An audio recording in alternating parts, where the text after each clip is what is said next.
Hello, YNABers. My name is Jesse Meekum, and this is podcast number 41 for You Need a Budget, where we teach you 4 rules to help you stop living paycheck to paycheck, get out of debt, and save more money. Today we are going to talk about credit cards. The sleek plastic, the stuff they hawk on college campuses as soon as those naive, bright-eyed freshmen walk onto the campus. I got my first credit card when I was in college, and I was told that I needed to start building credit, and I bought a bed with the credit card thinking I would pay it off, and then I didn't for a month, so I carried a balance.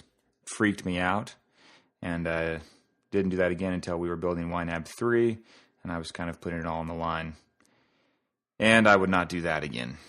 So I've had some negative experiences with credit cards, but not nearly as many as most people have had. I read Dave Ramsey's financial piece when I was 14. My dad gave it to me, and I remember thinking, this makes sense. So I avoided debt pretty much except for those 2 instances. And then when we bought our home, which we've paid off since then. So it's been pretty easy for me. I just avoid it. But I use a credit card all the time, and we run up actually a pretty hefty balance because I run most every business expense I can through our business credit card.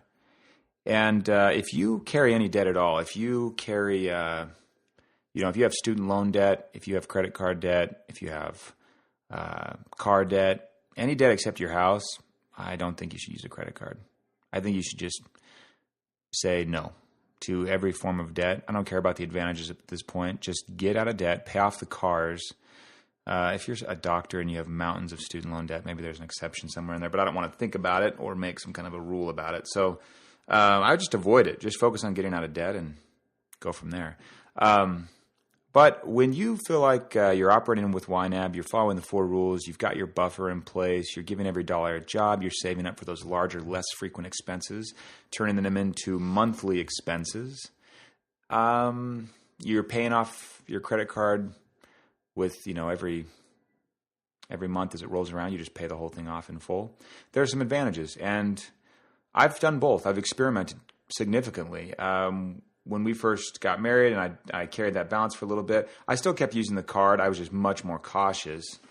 And I ended up saying, well, okay, we'll use this for all of our expenses. And then we earn points or earn it was cash back. Our card's cash back. We earn 1% cash back. We have, I guess, enjoyed that cash back, but it's never been the reason that I use a credit card.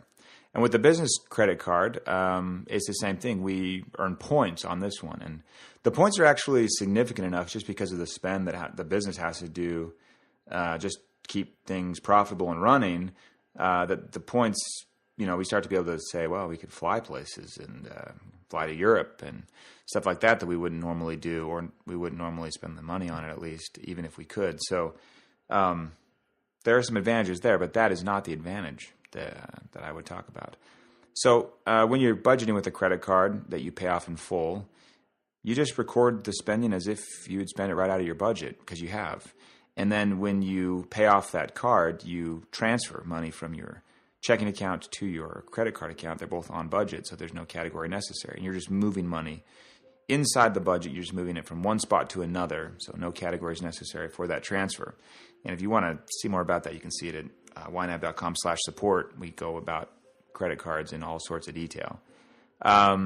If you hear a little bit of piano in the background, I apologize for that. I'm recording this later than I normally do, and Harrison is tickling the ivories. So, anyway, with that background music, the big advantage for me, and one I just discovered last week, again, is when your card is compromised.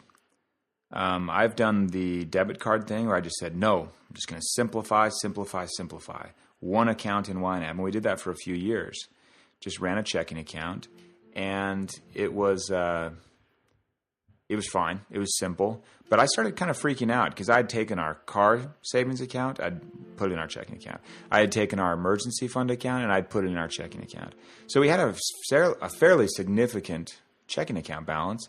And I thought, if someone gets a hold of my debit card or they can somehow counterfeit it, then we're going to have all this cash pulled out, and it's going to take us a while to be able to get the cash back. I'd be curious if anyone's had debit card issues where you've had to get the cash replenished, how quickly that's been, which bank you were using, things like that. But in my instance, that always kind of scared me. I thought, this is my cash. Like this is mine, and if there's an emergency, I need access to it. So I went back to using our credit card again, and things have been fine ever since. Well, when it came to the business credit card just last week, my bank calls me and says, hey, Jesse, are you in New York? And I said, no, I'm not.